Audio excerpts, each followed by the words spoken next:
Hello friends, good morning to all of you. JK पे study point में एक बार फिर से स्वागत है। दोस्तों, अगर आप हमारे चैनल पर नए हैं तो चैनल को लाइक करें, सब्सक्राइब करें और ज़्यादा से ज़्यादा शेयर करें और बेल आइकन का बटन ज़रूर दबाएं। दोस्तों, हम देखेंगे आज भूगोल से संबंधित में देखेंगे नदी, झील, बांध से संबंधित महत्वपूर्ण प्रश्नों को जानेंगे। तो यही शुरू करते हैं। आज का पहला प्रश्न देखते हैं। दक्षिण भारत में प्रभावित होने वाली किस नदी का थाला सबसे बड़ा है? गोदावरी नदी, कृष्णा नदी, कावेरी नदी, रावी नदी। आपका राइट आंसर होगा गोदावरी नदी। दक्षिण भारत की प्रभावित होने वाली नदी गोदावरी नदी का जो है वो थाला यानी कि बहुत बड़ा है, यानी कि विस्तार है उसका, इसलिए आपका ऑप्शन ए राइट आंसर। अगला प्रश्न देखते हैं। सतपुरा और विंध्याचल पर्वत श्रेणियों के बीच होकर कौन सी नदी बहती है? ताप्ती नदी, नर्मदा नदी, कृष्णा नदी, कावेरी नदी। आपका राइट आंसर होगा नर्मदा नदी। सतपुरा और विंध्याचल पर्वत के श्रेणियों के बीच होकर बहने वाली नदी है वो नर्मदा नदी है। ठीक है, नर्मदा नदी जो है वो खंबात की खाड़ी तथा अरब सागर में जाकर गिर जाती है, इसलिए आपका ऑप्शन बी राइट आंसर। ठीक है, राइट आंसर बी। सतपुरा की और विंध्याचल पर्वत से होकर बहती है नर्मदा। ब्रह्मपुत्र नदी का उद्गम कहाँ से हुआ है? तिब्बत के पठार से, तिब्बत के पहाड़ी से, तिब्बत में कैलाश पर्वत से, इनमें से कोई नहीं। तो इनमें से आपका राइट आंसर होगा आपका ऑप्शन सी, तिब्बत के कैलाश पर्वत से होकर ब्रह्मपुत्र नदी का उद्गम होता है, इसलिए आपका ऑप्शन सी राइट आंसर। अगला प्रश्न देखते हैं। राजस्थान की गंगा नहर को पानी किस नदी से प्राप्त होती है? नर्मदा नदी से, ब्रह्मपुत्र नदी से, बेतवा नदी से, सतलज नदी से। आपका राइट आंसर होगा आपका ऑप्शन डी सतलज नदी से, इसलिए आपका ऑप्शन डी। राजस्थान के गंगा नहर को सतलज नदी से जो है वो पानी मिलता है, इसलिए आपका ऑप्शन डी राइट आंसर। अगला प्रश्न देखते हैं। चंबल नदी किन किन राज्यों से होकर गुजर बहती है? उत्तर प्रदेश, मध्य प्रदेश, राजस्थान, इनमें से सभी।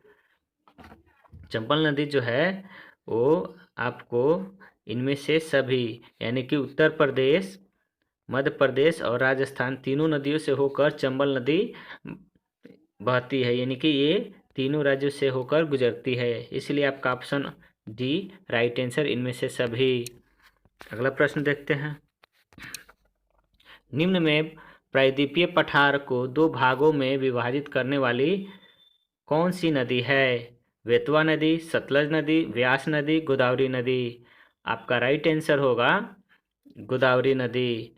गोदावरी नदी जो है प्रायद्वीपीय पठार को दो भागों में विभाजित करती है, वो नदी गोदावरी नदी है, इसलिए आपका option D right answer. Godavari नदी जो है वो प्रायद्वीपीय पठार जो है वो तेलंगाना पठार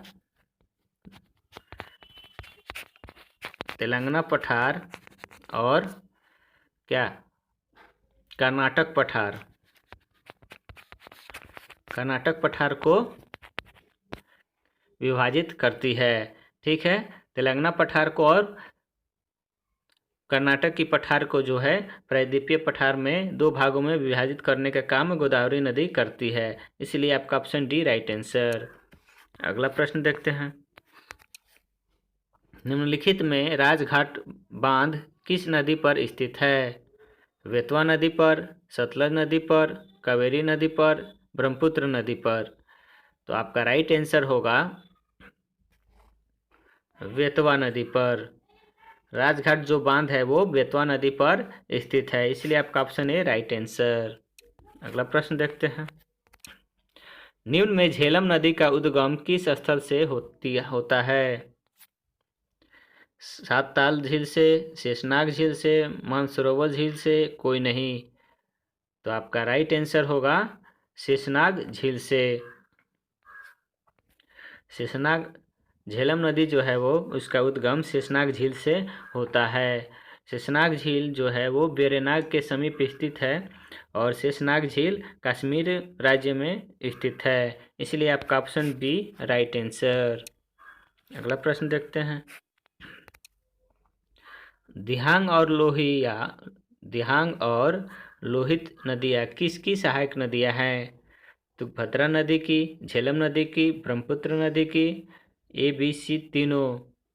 इनमें से आपका राइट आंसर क्या होगा?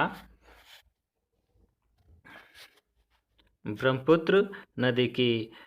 दिहांग और जो लोहित नदी है वो ब्रह्मपुत्र नदी की सहायक नदी है, इसलिए आपका option C right answer Brahmaputra नदी। अगला प्रश्न देखते हैं। निम्न में श्रीरंगपट्टम द्वीप घेर कर प्रवाहित होने वाली नदी कौन सी है? गोदावरी नदी, सतलज नदी, व्यास नदी, कावेरी नदी। इनमें से आपका राइट आंसर होगा कावेरी नदी। कावेरी नदी जो है वो श्रीरंगपट्टम द्वीप को घेर कर उससे प्रभावित होती है, इसलिए आपका ऑप्शन डी कावेरी नदी राइट आंसर। अगला प्रश्न देखते हैं। हिमालय में गंगा के दो मुख्य उद्गम है, भागीरथी और अलकनंदा। भागीरथी गंगोत्री हिमनद से गोमुख स्थान से निकलते हैं, तो अलकनंदा कहाँ से निकलती है? गंगोत्री के हिमनद से, अलकापुरी के हिमनद से, ए और बी दोनों कोई नहीं। तो आपका राइट आंसर होगा अलकापुरी के हिमनद से जो है वो भागीरथी तो गंगा के हिमनद से निकलती है, तो अलकनंदा अलकापुरी के हिमनद से निकलती है, इसलिए आपका ऑप्शन बी राइट आंसर। अगला प्रश्न देखते हैं। महानदी गोदावरी, कृष्णा और कावेरी बंगाल की खाड़ी में गिरती है, तो नर्मदा और ताप्ती पूर्व से पश्चिम की ओर बहती हुई किस में गिरती है? आपका राइट आंसर होगा बंगाल की खाड़ी में, हडसन की खाड़ी में, खंबात की खाड़ी में, इनमें से कोई नहीं। तो आपका राइट आंसर होगा खंबात की खाड़ी में। महानदी गोदावरी और कृष्णा कावेरी जो है वो बंगाल की खाड़ी में गिरती है, तो नर्मदा ताप्ती खंबात की खाड़ी में गिरती है, यानी कि अरब सागर में। कहाँ? तो अरब सागर में, ठीक है, अरब सागर में गिरती है, इसलिए आपका option C right answer Khambhat की खाड़ी। अगला प्रश्न देखते हैं। मध्य प्रदेश से निकलकर उड़ीसा से बहती हुई बंगाल की खाड़ी में मिलने वाली महानदी का अपवहन क्षेत्र है 150 वर्ग किलोमीटर, 145,000 वर्ग किलोमीटर, 130,000 वर्ग किलोमीटर, 132,000 वर्ग किलोमीटर। तो इनमें से आपका राइट आंसर होगा 132,000 वर्ग किलोमीटर जो है वो है, ठीक है। मध्य प्रदेश से महानदी की जो प्रवाह अपवहन क्षेत्र जो है वो 132,000 वर्ग किलोमीटर है, जो मध्य प्रदेश से निकलकर बंगाल की खाड़ी में मिलने के उपरांत 132,000 वर्ग किलोमीटर में अपवहन क्षेत्र इसका पड़ता है, इसलिए आपका ऑप्शन डी राइट आंसर। अगला प्रश्न देखते हैं। निम्न में सिंधु नदी की लंबाई है 2628 किमी, 2530 किमी, 2725 किलोमीटर, 2880 किलोमीटर। तो आपका राइट आंसर होगा 2880 किलोमीटर जो है वो सिंधु नदी की लंबाई है। कितना? तो 2880 किलोमीटर, ठीक है, ये सिंधु नदी की लंबाई है, ठीक है, इसलिए आपका ऑप्शन डी राइट आंसर। अगला प्रश्न देखते हैं। ब्रह्मपुत्र नदी को बांग्लादेश में किस नाम से जाना जाता है? सांगपो, दिहांग, पद्मा, इनमें से सभी। तो आपका राइट आंसर होगा पद्मा। ब्रह्मपुत्र नदी को बांग्लादेश में हम पद्मा के नाम से जानते हैं, ठीक है, इसलिए आपका option C right answer. Bangladesh में बांग्लादेश में दक्षिण दिशा से बहती हुई ब्रह्मपुत्र नदी जो है वो पश्चिम में गंगा में मिल जाती है, ठीक है। उसी उपरांत ब्रह्मपुत्र को तिब्बत तिब्बत में ब्रह्मपुत्र नदी को सांगपो के नाम से जाना जाता है तथा अरुणाचल प्रदेश में ब्रह्मपुत्र नदी को दिहांग के नाम से जाना जाता है। किसके नाम से? तो दिहांग के नाम से जाना जाता है। इसलिए बांग्लादेश में ब्रह्मपुत्र नदी को पद्मा के नाम से जाना जाता है, इसलिए आपका ऑप्शन सी राइट आंसर। अगला प्रश्न देखते हैं। निम्न में गंगा नदी के दो प्रमुख स्रोत कौन कौन से हैं? भागीरथी, अलकनंदा, ए और बी दोनों, कोई नहीं। आपका राइट आंसर होगा ऑप्शन सी ए और बी दोनों। गंगा नदी के जो प्रमुख स्रोत भागीरथी और अलकनंदा दोनों हैं। इन्हीं के दो स्रोत गंगा और भागीरथी और अलकनंदा, इसीलिए आपका ऑप्शन सी राइट आंसर, दोनों, ए बी दोनों। अगला प्रश्न देखते हैं।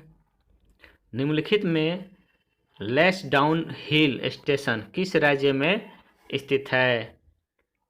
अरुणाचल प्रदेश में, उत्तराखंड में, कश्मीर में, इनमें से कोई नहीं। आपका राइट आंसर होगा option B right answer, Uttarakhand में।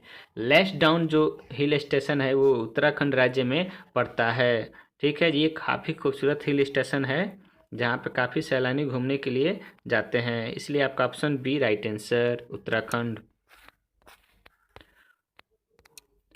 शिव समुद्रम जलप्रपात किस नदी पर स्थित है? कावेरी नदी पर, सतलज नदी पर, कृष्णा नदी पर, ब्रह्मपुत्र नदी पर। तो आपका राइट आंसर है कावेरी नदी पर शिव समुद्रम जलप्रपात स्थित है। शिव समुद्रम जलप्रपात जो है वो भारत का पहला जलप्रपात है। ठीक है, इसलिए आपका ऑप्शन ए कावेरी नदी राइट आंसर, शिव समुद्र जलप्रपात इसी पर स्थित है। ठीक है, शिव समुद्र जलप्रपात 1902 ईस्वी में इसकी स्थापना हुआ था। अगला प्रश्न देखते हैं। निम्न में देवप्रयाग किन नदियों के संगम पर स्थित है? कावेरी नदी पर, भागीरथी नदी पर, अलकनंदा नदी पर, ए और बी दोनों। इनमें से आपका राइट आंसर होगा ऑप्शन डी ए और बी दोनों। देवप्रयाग जो है वो भागीरथी और अलकनंदा के संगम पर बसा हुआ है, इसलिए आपका ऑप्शन डी राइट आंसर। ठीक है, देवप्रयाग में हर साल देवप्रयाग में ही कुंभ मेला का आयोजन होता है। ठीक है, इसलिए आपका ऑप्शन डी राइट आंसर। अगला प्रश्न देखते हैं। झेलम नदी का उद्गम पीर पंजाल श्रेणी के किस स्थान पर स्थित है? शेषनाग, वेरीनाग, ए और बी दोनों, कोई नहीं। तो आपका राइट आंसर होगा वेरीनाग। झेलम नदी का उद्गम पीर पंजाल के वेरीनाग स्थान पर स्थित है, इसलिए आपका ऑप्शन बी राइट आंसर। अगला प्रश्न देखते हैं। रावी, चिनाव, झेलम तथा व्यास नदी में से कौन सी नदी अपने उद्गम से अंत तक केवल भारत में ही प्रवाहित होती है? रावी नदी, चिनाव नदी, झेलम नदी, व्यास नदी। तो इनमें से आपका राइट आंसर होगा व्यास नदी जो है वो शुरू से लेकर अंत तक ये भारत में ही बहती है, इसलिए आपका ऑप्शन डी राइट आंसर। अगला प्रश्न देखते हैं। निम्न में चिनाव नदी का उद्गम स्थल कहाँ है? तिब्बत पठार में से, कश्मीर घाटी से, बारालाचा दर्रा के निकट से, इनमें से सभी। तो आपका राइट आंसर होगा बारालाचा दर्रा के निकट से, इसलिए आपका option C right answer. Baralacha दर्रा के निकट से चिनाव नदी का उद्गम होता है। ठीक है, यहाँ से निकलती है, इसलिए आपका ऑप्शन सी राइट आंसर। अगला प्रश्न देखते हैं। निम्नलिखित में तवा नदी किसकी सहायक नदी है? ब्रह्मपुत्र नदी की, झेलम नदी की, गंगा नदी की, नर्मदा नदी की। तो आपका राइट आंसर होगा ऑप्शन डी नर्मदा नदी की जो सहायक नदी है वो तवा नदी है, इसलिए आपका ऑप्शन डी राइट आंसर। अगला प्रश्न देखते हैं। निम्नलिखित में कावेरी नदी किन राज्यों से होकर बहती है? केरल से, कर्नाटक से, तमिलनाडु से, इनमें से सभी। तो कावेरी नदी जो है वो इनमें से राइट आंसर सभी, यानी कि कावेरी नदी केरल, कर्नाटक और तमिलनाडु तीनों राज्यों से होकर बहती है, इसलिए आपका ऑप्शन डी राइट आंसर। अगला प्रश्न देखते हैं। तुंगभद्रा तथा भीमा नदी किसकी सहायक नदी है? नर्मदा नदी की, हुगली नदी की, कृष्णा नदी की, गंगा नदी की? तो इनमें से आपका राइट आंसर होगा कृष्णा नदी की जो है तुंगभद्रा और भीमा नदी जो है वो कृष्णा नदी की सहायक नदियां हैं, इसलिए आपका ऑप्शन सी राइट आंसर। धन्यवाद दोस्तों। अगर आपको ये वीडियो अच्छी लगे तो वीडियो को लाइक करें, सब्सक्राइब करें और ज़्यादा से ज़्यादा शेयर करें और बेल आइकन का बटन जरूर दबाएं। धन्यवाद। जय हिंद, जय भारत।